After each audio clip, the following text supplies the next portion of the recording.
Normal day in Ramadan of hours ആണ് കേട്ടോ നമ്മളിന്ന് കാണാൻ പോകുന്നത്. അത് മാത്രമല്ല, ഇത് നമ്മുടെ ഫസ്റ്റ് ലോങ് വീഡിയോ ആണ് കേട്ടോ. ക്ലാസ്സൊക്കെ കഴിഞ്ഞിട്ട് ഞാനും ഹിബത്തും കുറച്ച് സാധനങ്ങളൊക്കെ ഷോപ്പ് ചെയ്തിട്ടാണ് കേട്ടോ റൂമൊക്കെ പോയിട്ടുണ്ടായിരുന്നത്.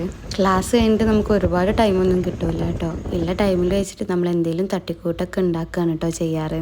അങ്ങനെ അധികമൊന്നും മേടിച്ചിട്ടില്ല. നമ്മളിതാ കുറച്ച് ചീര മേടിച്ചിട്ടുണ്ട് അത്താഴത്തിന് വേണ്ടിയിട്ട്. നമുക്ക് സ്റ്റോർ ചെയ്ത് വെക്കാൻ ഹോസ്റ്റലിൽ ഫ്രിഡ്ജൊന്നും ഇല്ല കേട്ടോ. നമ്മുടെ ലോങ് വീഡിയോസ് എല്ലാം ഓൺ വോയിസിൽ തന്നെ ചെയ്യണം എന്നൊക്കെ ആഗ്രഹം ഉണ്ടെങ്കിലും എന്തോ ഒരു ചെറിയ കോൺഫിഡൻസിൻ്റെ കുറവുണ്ട് കേട്ടോ. ഇൻഷാ അല്ലാ ഇത്രയൊക്കെ ശരിയായില്ലേ, നമുക്കതും ശരിയാക്കണം. നമ്മൾ നേരത്തെ പറഞ്ഞല്ലോ അത്താഴത്തിന് വേണ്ടിയിട്ടാണ് കേട്ടോ ഈ ചീര. ഹോസ്റ്റലിൽ ഫസ്റ്റ് നോമ്പായതുകൊണ്ട് തന്നെ ഇന്ന് എന്തെങ്കിലുമൊക്കെ ഒരു സ്പെഷ്യൽ ഉണ്ടാക്കണം എന്ന് ഞങ്ങൾക്ക് രണ്ടുപേർക്കും ആഗ്രഹം ഉണ്ടായിരുന്നു കേട്ടോ. അങ്ങനെ എൻ്റെ റെസിപ്പിയിൽ തട്ടിക്കൂട്ടിയിട്ടുള്ള ഒരു ടൊമാറ്റോ റൈസ് ഉണ്ടാക്കാനാണ് കേട്ടോ ഞങ്ങളുടെ പ്ലാന്. നോൺ വെജ് ആയിട്ട് നമ്മളൊന്നും വാങ്ങിയിട്ടുണ്ടായിരുന്നില്ല കേട്ടോ. രണ്ടുപേർക്കും മുട്ട മതി എന്ന് പറഞ്ഞിട്ട് ഞങ്ങൾ അങ്ങനെ മുട്ട പുഴുങ്ങിയിട്ട് കഴിക്കാമെന്നുള്ളൊരു പ്ലാനിലാണ്. നോമ്പ് തുറക്കുന്നതിന് മുമ്പ് എല്ലാം കഴിക്കണം എന്നുള്ള ആഗ്രഹം ഉണ്ടെങ്കിൽ തുറന്നു കഴിഞ്ഞ് 2 ഗ്ലാസ് വെള്ളം കുടിച്ചാൽ തന്നെ ഫുൾ നമ്മുടെ വയറും ഫില്ലാവും. സൺഡേ കഴിഞ്ഞ് നമ്മൾ വീട്ടിൽ നിന്ന് വന്നതായതുകൊണ്ട് തന്നെ നമ്മൾ ഒരുപാട് സാധനങ്ങൾ വീട്ടിൽ നിന്ന് കൊണ്ടുവരണം കേട്ടോ ചെയ്തിട്ടുണ്ടായിരുന്നത്.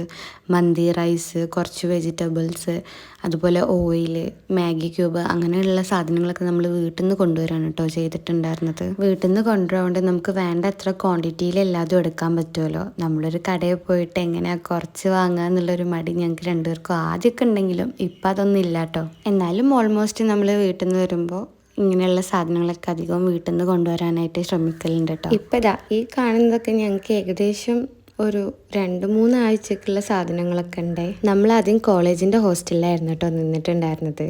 അന്ന് ഇതുപോലെ നമുക്ക് ക്യാൻറ്റീനിലായിരുന്നു കേട്ടോ ഫുഡ്. നമ്മുടെ first Ramadan of college days ഒക്കെ നമുക്ക് അവിടെയാണ് കേട്ടോ കഴിഞ്ഞിട്ടുണ്ടായിരുന്നത്. അന്ന് ഞങ്ങൾ ഒരുപാട് ബുദ്ധിമുട്ടിയിട്ടുണ്ട്. കാരണം നമുക്ക് എന്നും പുറത്തുനിന്ന് കഴിക്കുമ്പോൾ നമുക്ക് നല്ല പ്രയാസമല്ലേ. അന്ന് ഞങ്ങളിങ്ങനെ ചിന്തിച്ചിട്ടുണ്ട് കേട്ടോ സ്വന്തമായിട്ട് കുക്ക് ചെയ്യാൻ വേണ്ടിയിട്ട് പറ്റിയിട്ടുണ്ടായിരുന്നെങ്കിൽ. അങ്ങനെ ഞങ്ങൾ മാനേജ്മെൻറ്റിനോട് കംപ്ലൈൻ്റൊക്കെ ചെയ്ത് നമുക്ക് അങ്ങനെ ഒരു സ്വന്തമായിട്ട് കുക്ക് ചെയ്യാൻ പറ്റുന്ന രീതിയിൽ നമ്മൾ ഹോസ്റ്റലിൽ എടുത്ത് മാറാണ് കേട്ടോ പിന്നെ ചെയ്തത്. കാരണം എന്താ വെച്ചാൽ നമ്മൾ 1 മന്ത് ക്യാൻറ്റീൻ ഫീ അടക്കുന്നതിൻ്റെയോടൊപ്പം തന്നെ ഹോസ്പിറ്റലിലും ഫാർമസിയിലൊക്കെ നമ്മൾ ബില്ല് കൊടുക്കേണ്ട ഒരു അവസ്ഥയായിരുന്നു കേട്ടോ. ഫുൾ ഫുഡ് പോയ്സണും കാര്യങ്ങളൊക്കെ ആയിരുന്നു കേട്ടോ ഞങ്ങൾക്ക്. ആൻഡ് അറ്റ് ലാസ്റ്റ് ഞങ്ങൾക്കൊരു കംഫർട്ട് സോൺ തിരഞ്ഞെടുത്തിട്ട് ഞങ്ങൾ ഈ ഹോസ്റ്റലിലോട്ട് മാറാണ് കേട്ടോ ചെയ്തിട്ടുണ്ടായിരുന്നത്. അപ്പോൾ ഇനി നമുക്ക് നമ്മുടെ കുക്കിംഗ് സ്റ്റാർട്ട് ചെയ്യാം കേട്ടോ. നമ്മൾ വെജിറ്റബിൾസ് ഒക്കെ അരിഞ്ഞ് വെച്ചിട്ടുണ്ടായിരുന്നു. ബസ്മതി റൈസ് യൂസ് ചെയ്തിട്ടാണ് കേട്ടോ നമ്മൾ ഈ റൈസ് ഉണ്ടാക്കാൻ പോകുന്നത്. എനിക്കും ഹിബത്തിന് മാത്രമായതുകൊണ്ട് തന്നെ ഈ കപ്പിലുള്ള റൈസ് മാത്രം മതി കേട്ടോ. അത്താഴത്തിന് പിന്നെ നമ്മളിത് കഴിക്കൂലല്ലോ. അപ്പം നമുക്ക് പ്ലെയിൻ റൈസും ചീരക്കറിയൊക്കെ വേണമെന്നുള്ളത് ഞങ്ങൾ പറഞ്ഞിട്ടുണ്ടായിരുന്നു. ഒരു ആർഭാടത്തിന് വേണ്ടിയിട്ട് നോമ്പൊക്കെ അല്ലേ എങ്ങാനും കഴിച്ചാലോ എന്ന് വിചാരിച്ചിട്ട് ഒരു 1/2 കപ്പ് റൈസും കൂടെ ഇട്ടിട്ടുണ്ടായിരുന്നു കേട്ടോ. ഈ അരി കഴുകുമ്പോൾ അതിൻ്റെ വെള്ള നിറം പോകുന്നത് വരെ കഴുകിയിട്ടില്ലെങ്കിൽ എനിക്കൊരു സമാധാനം ഉണ്ടാവില്ലേ. ഞാനും ഹിബത്തും പൊട്ടാറ്റോ കൊണ്ട് ഉണ്ടാക്കുന്ന മയനൈസിൻ്റെ ഫാനാണ് കേട്ടോ. അതുകൊണ്ട് തന്നെ ഞങ്ങൾ ഇന്ന് അതും കൂടെ ഉണ്ടാക്കാമെന്ന് വിചാരിച്ചിട്ടുണ്ട്. പൊട്ടാറ്റോ ഇട്ട് വേവിച്ചപ്പോൾ തന്നെ നമ്മൾ എഗ്ഗും ഇട്ട് വേവിച്ചിട്ടുണ്ടായിരുന്നു കേട്ടോ. ഒരു വെടിക്ക് 2 പക്ഷി എന്നൊക്കെ പറയില്ലേ, അതുപോലെ. അങ്ങനെ കുക്കറൊക്കെ ഇൻഡക്ഷനിൽ കയറ്റിയ ശേഷം ഹിബത്ത് ചീര അരിയാൻ വേണ്ടിയിട്ട് പോയിട്ടുണ്ടായിരുന്നു കേട്ടോ. ചില ടൈമിൽ ചീര അരിയലും അതിരുന്ന് വൃത്തിയാക്കലൊക്കെ ഒരു ടാസ്ക് ആയിട്ട് ഫീൽ ചെയ്യലുണ്ട് കേട്ടോ. എന്തായാലും ഹിബത്ത് ചീര കട്ട് ചെയ്യുന്ന ടൈം കൊണ്ട് ഞാനിതായി ഫ്രൂട്ട്സൊക്കെ കട്ട് ചെയ്ത് വെച്ച്.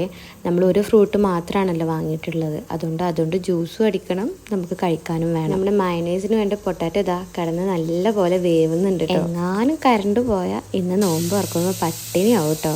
കാരണം ഞങ്ങൾക്ക് ഇവിടെ ഇൻഡക്ഷൻ മാത്രമേ ഉള്ളൂ. പലപ്പോഴും രാവിലെയാണ് കേട്ടോ ഞങ്ങൾക്ക് അങ്ങനെയുള്ള പണിയൊക്കെ കിട്ടാറ്. നമ്മൾ കട്ട് ചെയ്ത് ചീരയൊക്കെ ക്ലീൻ ചെയ്ത് അപ്പോഴേക്കും ഇതാ കുക്കർ വിസിലടിച്ചിട്ടുണ്ടായിരുന്നു കേട്ടോ. പിന്നെ കുറച്ച് ക്ലീനിങ് ഒക്കെ ചെയ്തതിന് ശേഷം നമുക്ക് നമ്മുടെ വാട്ടർ മെലൺ വെച്ചിട്ട് ഒരു ജ്യൂസ് അടിക്കാണ്ട് നമ്മുടെ അടുത്ത് ആകെ ഈ ഒരു ബ്ലെൻഡറാണ് കേട്ടോ ഉള്ളത്. ബട്ട് ഞങ്ങൾക്ക് 2 പേർക്കും ഉണ്ടാക്കാനുള്ള ക്വാണ്ടിറ്റി ഒക്കെ ഇത് ഓക്കെയാണ് കേട്ടോ. ഫ്രിഡ്ജില്ലാത്തതുകൊണ്ട് തന്നെ നമ്മൾ വെള്ളം തണുപ്പിക്കാൻ വേണ്ടിയിട്ട് നമ്മളെ അടുത്തുള്ള ടീച്ചറിൻ്റെ അപ്പാർട്ട്മെൻറ്റിൽ കൊണ്ടു കൊടുക്കുകയാണ് കേട്ടോ ചെയ്യാറ്. രാവിലെ 2 ബോട്ടിലാക്കിയിട്ട് കൊണ്ടു കൊടുക്കും. അവരതവിടെ ഫ്രിഡ്ജിൽ സ്റ്റോർ ചെയ്യാൻ കേട്ടോ ചെയ്യല്. അങ്ങനെ നോമ്പ് തുറക്കാൻ ഇനി കുറച്ച് ടൈമേ ബാക്കിയുള്ളൂ കേട്ടോ.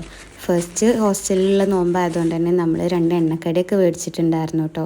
ഞങ്ങളങ്ങനെ എണ്ണക്കടിയൊന്നും മേടിക്കലൊന്നുമില്ല. അതിങ്ങനെ കണ്ടപ്പോൾ ആഗ്രഹമായപ്പോൾ അങ്ങനെ മേടിച്ചതാണ് കേട്ടോ. ഓൾമോസ്റ്റ് നമുക്ക് നോമ്പ് തുറക്കാനുള്ള സാധനങ്ങളൊക്കെ റെഡി ആയിട്ടോ. അങ്ങനെ ബാങ്ക് വിളിച്ച് ഞങ്ങൾ നോമ്പൊക്കെ തുറന്നിട്ടുണ്ടായിരുന്നു. നമ്മുടെ പൊട്ടാറ്റോ മയനീസും ടൊമാറ്റോ സാലഡൊക്കെ ഞങ്ങളിവിടെ റെഡി ആക്കിയിട്ടുണ്ടായിരുന്നു കേട്ടോ. മുട്ട നമ്മൾ ഇങ്ങനെയാണ് കേട്ടോ ഉണ്ടാക്കിയിട്ടുണ്ടായിരുന്നത്. ഞങ്ങൾക്ക് 2 പേർക്കും വെറുതെ പുഴുങ്ങി കഴിക്കുന്നതിലേറെ ഇങ്ങനെ കഴിക്കാൻ വേണ്ടിയിട്ടാണ് കേട്ടോ ഇഷ്ടം. നമ്മുടെ റൈസ് നല്ല അടിപൊളിയായിട്ട് വന്നിട്ടുണ്ടായിരുന്നു കേട്ടോ. കഴിക്കാനും നല്ല ടേസ്റ്റ് ഉണ്ടായിരുന്നു. അങ്ങനെ ഫുഡൊക്കെ കഴിച്ച് നിസ്കാരമൊക്കെ കഴിഞ്ഞങ്ങാണ്ട് ഞങ്ങളിതാ കുറച്ച് നേരം റെസ്റ്റ് എടുത്ത് ഇങ്ങനെ കിടന്നു കേട്ടോ. അപ്പോൾ ഇത് നമ്മുടെ ആദ്യത്തെ ലോങ് വീഡിയോ ആണ്. ഒരുപാട് കുറവുകളുണ്ടാവും. അതൊക്കെ നമുക്ക് നെക്സ്റ്റ് വീഡിയോയിൽ മാറ്റാൻ വേണ്ടിയിട്ട് ശ്രമിക്കാം കേട്ടോ. So bye for this time.